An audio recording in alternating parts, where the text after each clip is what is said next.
Salut à tous, bienvenue sur la chaîne. Aujourd'hui j'avais envie de vous faire une petite vidéo hommage donc à quelqu'un que j'aime beaucoup, un réalisateur de films d'animation français, de SF, ce qui est assez rare, et qui a œuvré dans les années 60 à 80, même 90. Je veux parler du grand René Laloux, du regretté René Laloux, et je veux remercier chaleureusement Fabrice Blin donc pour ce magnifique ouvrage et pour tout son travail au niveau des DVD Blu-ray, de recherche, de présentation absolument magnifique. J'ai pêché beaucoup d'informations dans ce magnifique ouvrage. J'espère que cette vidéo vous plaira. Je vous souhaite un bon visionnage et je vous dis à bientôt sur la chaîne si vous le souhaitez. Salut!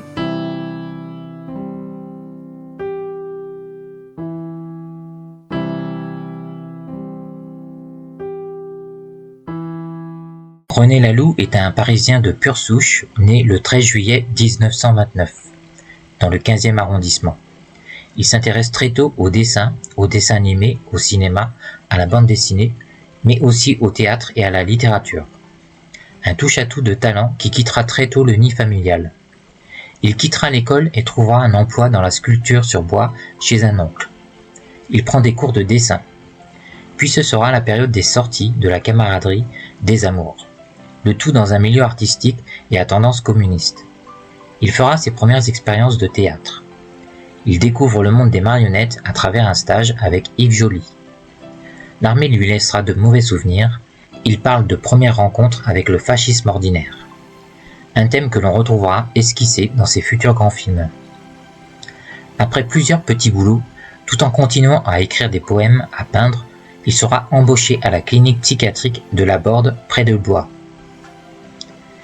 Il y effectue quelques expériences théâtrales avec les malades et réalisera même son premier court-métrage d'animation avec eux, Les Dents du Singe. Un premier essai qui sera tout de suite récompensé par le prix Émile Cole, le Grand Prix de Mannheim et un prix à la qualité du Centre national du cinéma. À partir de là, René Laloux sait ce qu'il veut faire de sa vie. Il fera la rencontre de Roland Topor, un artiste comme lui, protéiforme de talent et à l'univers singulier. Les deux hommes s'entendent à réaliser un court-métrage à partir des dessins de Topor, Les Temps Morts. Ce fut la première collaboration avec le compositeur-arrangeur Alain Coraguer, que l'on retrouvera sur son chef-d'œuvre La Planète Sauvage.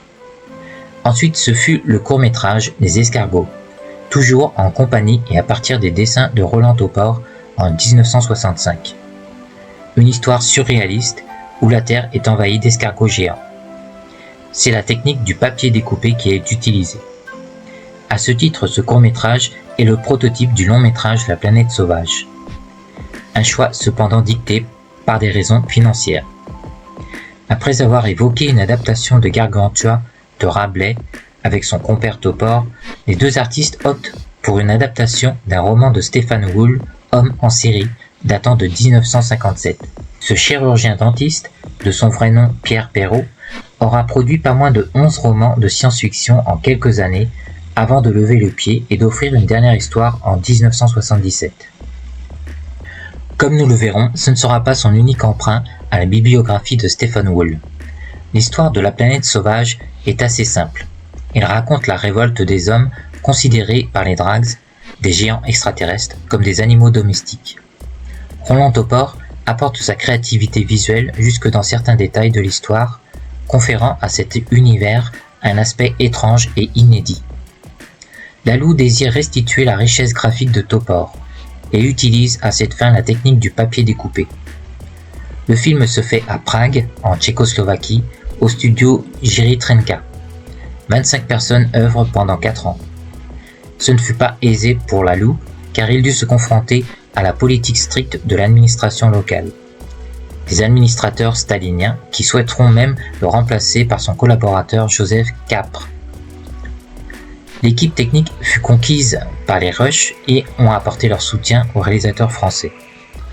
Le film est à la hauteur de son acharnement, merveilleusement complété par une musique progressive de Alain Coraguer et les paysages sonores de Jean Guérin.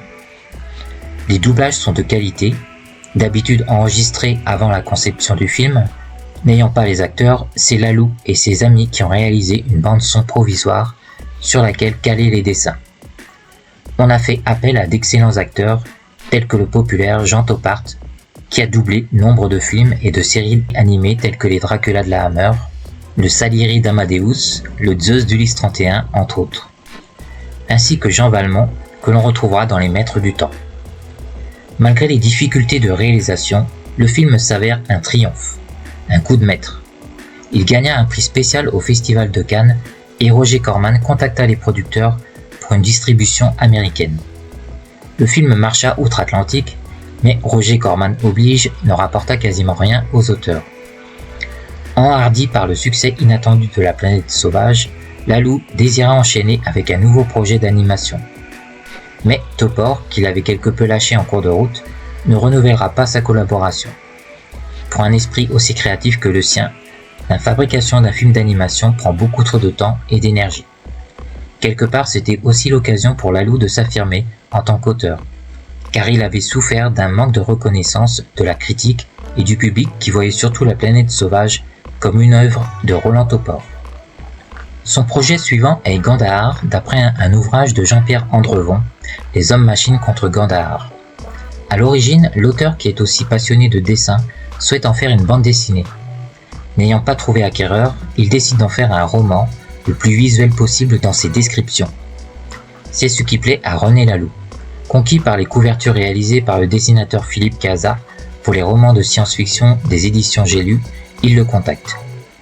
Laloux crée un éphémère studio d'animation à Angers en 1977 avec la complicité du producteur Michel Gillet et d'André-Marc Deloc-Fourcault.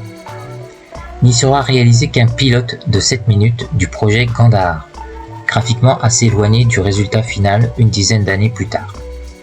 Il a été envisagé de réaliser Gandahar en images de synthèse aux États-Unis, mais le projet n'a pas abouti. De toute façon, les essais n'avaient pas convaincu René Laloux. Celui-ci ébauche alors une belle idée, adapter les romans de Stephen Wool en série télévisée. Chaque petit film d'une durée de 52 minutes. Avec Jean-Pierre Dionnet, un des fondateurs du mythique magazine de BD de science-fiction Métal Hurlant, il envisage d'y apposer la patte graphique des dessinateurs stars de la revue, tels Mobius, Cazat ou Drouillet. Le premier choix se porta sur L'Orphelin de Perdide. Mais en cours de production, les créateurs s'enhardissent et décident d'en faire un long métrage. Le studio d'Angers ayant périclité, on décide de réaliser le film en Hongrie. Mobius fournit une somme de travail considérable, réalisant les designs des personnages, des vaisseaux et l'intégralité des storyboards. Force à l'équipe hongroise de respecter le style si caractéristique du célèbre dessinateur. Celle-ci n'était pas très familière du style SF réaliste, ce qui se ressent sur l'animation des personnages les plus humains, un peu figés.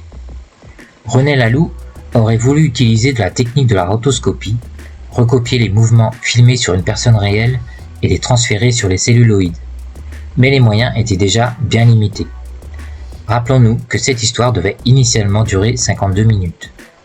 Laloux a ajouté les deux gnomes Jade et Yula, et les fameux maîtres du temps en fin de métrage. Les dialogues de Jean-Patrick Manchette plaisent beaucoup à Laloux. On lui doit notamment les pensées qui puent. Parmi l'équipe hongroise du Pannonia Film Studio se distingue Zoltán Maros qui, à l'époque, ne parlait pas français. Mais il a su animer avec fluidité les deux gnomes, Jade et Yula. Après Prague, Laloux se retrouve à nouveau à composer avec une administration communiste très procédurière et à côté de ses sous. Contrairement au rythme lent de la conception de La Planète Sauvage, il a dû se faire violence pour terminer dans les délais imposés. Avec le producteur Jacques Dercourt, le choix d'un compositeur ne fut pas aisé. Christian Zanesi n'a pas pu composer l'ensemble de la partition et on fit appel à Jean-Pierre Bourter. Les paysages sonores sont cependant l'œuvre conjointe de Christian Zanesi, Françoise Bourgoin et Pierre Tardy. À noter le rôle essentiel joué par Philippe Grimont, à qui échut le rôle d'assistant réalisateur. Une lourde tâche dont il a su s'acquitter en organisant le travail, allant jusqu'à apprendre le hongrois pour mieux communiquer avec l'équipe. Même si on peut regretter le manque d'envergure et de rythme qu'aurait pu offrir une équipe américaine ou japonaise, comme le rapporte Mobius, le film reflète la personnalité de son réalisateur, qui aimait prendre son temps, offrir des images pleines de poésie et d'onirisme, et nous plonge dans des paysages d'une grande beauté plastique. Le film fut distribué aux USA, au Japon et en Allemagne. Mais force est de reconnaître que la qualité de l'animation, trop inégale, a joué en sa défaveur. Il n'avait pas les moyens financiers de ses ambitions. Le film a bénéficié d'une belle promo, mais ne fut pas pour autant un succès financier. Après Les Maîtres du Temps, Lalou découvre l'œuvre de Serge Brussolo, un auteur qui touche aussi bien au fantastique qu'au thriller ou à la science-fiction. Une mine d'inspiration pour des adaptations en long métrage d'animation. Après avoir rencontré l'auteur, il planche sur À l'image du dragon avec José Xavier au dessin. Un premier scénario en 1985, puis un autre en 1995, changeant de titre au passage, À l'ombre des dragons, bénéficie des dessins préparatoires de Patrice Sanahuja, trop tôt disparu. Lalou se lance dans une émission télévisée autour du thème du dessin animé de science-fiction et de fantastique. L'idée plutôt géniale devait proposer des courts-métrages achetés ou produits pour l'occasion. Lalou en était très fier, il en était le présentateur, et lui-même a pu réaliser La Prisonnière en collaboration avec Casa et le petit bijou d'animation qu'est Comment Wang Fu fut sauvé. Par contre, il estime avoir raté La Prisonnière techniquement, malgré une très belle musique de Gabriel Yared. Comme on l'a vu, le projet de Gandahar avait été lancé dès les années 70, après le triomphe de la planète sauvage. Et un pilote fut même réalisé. À l'époque de La Prisonnière, avec Casa, l'idée était relancée. Après avoir replongé dans les travaux préparatoires de l'époque, l'envie était revenue. Le film fut cette fois réalisé en Corée du Nord. À nouveau, Lalou se frotte à un système très rigide. Il sera grandement aidé par Philippe Leclerc, qui s'installera carrément sur place pendant 2 ans avec sa famille dans un hôtel qui deviendra le refuge du petit groupe d'artistes français en quête de repères dans un monde qui leur est étranger. Petite anecdote amusante durant le process en Corée du Nord. L'interdiction d'accrocher des dessins préparatoires ou de références sur les murs du studio, exclusivement réservés aux portraits des dirigeants du pays. On a dû utiliser des cordes à linge pour accrocher les dessins des personnages et autres designs. On redoutait aussi les coupures régulières de courant qui pouvaient fausser le travail des prises de vue des celluloïdes sur les bancs titres. Du matériel a dû être acheminé sur place et le personnel a été formé à son utilisation. Autre petite histoire amusante, les personnels coréens étaient de bons professionnels mais n'étaient pas du tout préparés aux scènes quelque peu dénudées. Il a fallu faire venir des magazines de charme pour qu'ils étudient l'anatomie. Les modifications apportées sur leur dessin par Casa provoquaient des petits rires gênés. Plus de rondeur pour les corps féminins. Autre incident plus inquiétant celui-là, l'équipe française s'est vue confinée dans ses quartiers sans aucun avertissement ni contact du jour au lendemain. Léon Zouratas dut s'excuser du comportement jugé irrespectueux par les studios coréens des dirigeants de Colimaçon qui détenaient les droits du projet Kandahar à l'époque. Et le travail a pu reprendre. Les équipes coréennes et françaises étaient d'ailleurs heureuses de ces retrouvailles. Le travail avança vite, trop selon Philippe Leclerc. Néanmoins, techniquement, le niveau était bien meilleur que ce qui avait été fait pour les Maîtres du Temps. L'animation disposait des fameuses 24 images secondes, ce qui pouvait porter préjudice aux scènes d'action devenues un peu molles. Le montage est typique de Lalou, avec des plages contemplatives renforcées par la musique bucolique de Gabriel Yared. Le thème des hommes métal est lui composé par Christian Zanesi, un thème plutôt puissant qui apporte du dynamisme au film. Il s'est aussi occupé des paysages sonores. À noter les beaux décors supervisés par Sylvain Perrol, qui dut enseigner la technique de l'encre à l'équipe coréenne habituée à l'utilisation de la gouache. Raphaël Cluzel a également apporté sa pierre à l'édifice en créant le langage des mutants, dont le rôle a été revu à la hausse par Lalou, qui trouvait leur design très intéressant. Le film fut distribué aux États-Unis par les frères Weinstein, qui décidèrent de composer une nouvelle musique aux grandes dames de Gabriel Yared, même s'ils ont gardé quelques thèmes. Le film eut plus de succès là-bas qu'en France. On refusa une proposition de Gaumont pour la distribution pour passer par la société AAA, qui n'aimait pas particulièrement le film. Le dernier projet abouti de René Lalou est le court-métrage Comment Wang Fu fut sauvé, réalisé dans les mêmes studios que Kandahar en Corée du Nord. L'histoire est une adaptation d'un conte chinois de Marguerite Yourcenar. Techniquement, le résultat est enfin à la hauteur. Les dessins sont toujours de Casa et on a l'impression de visionner un parchemin à l'encre animée. Réflexion sur le pouvoir de l'artiste, sur la vraie vie. L'histoire est une belle conclusion du parcours de René Laloux, pour qui le vrai cinéma, c'est le film d'animation. La musique de Gabriel Yared, qui se sentait très libre en composant pour Laloux, est magnifique. Tout comme elle avait su sublimer le trop statique La Prisonnière, court-métrage raté selon leurs auteurs Laloux et Casa, mais qui dispose d'un univers évoquant la belle étrangeté d'un œuf de l'ange de Mamoru Oshii. À noter que son projet d'adaptation de À l'ombre des dragons de Serge Brusselot fut finalement réalisé par son ex-assistant réalisateur Philippe Leclerc sous le titre Les Enfants de la pluie en 2003. Tout au long de son œuvre, on retrouve ce besoin de liberté, d'individualité et une dénonciation d'un esprit fascisant tendant à formater les masses sans respect pour les différences. C'était un bon vivant et un esprit curieux.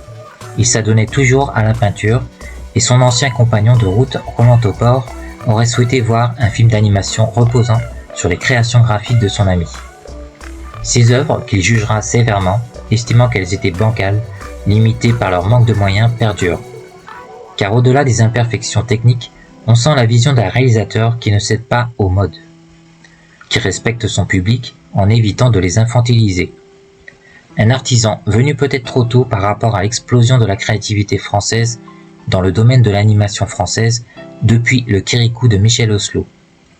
Mais grâce à lui, les enfants des années 70-80 ont eu leur film d'animation de science-fiction à une époque où les dessins animés étaient traités avec condescendance comme les films de genre.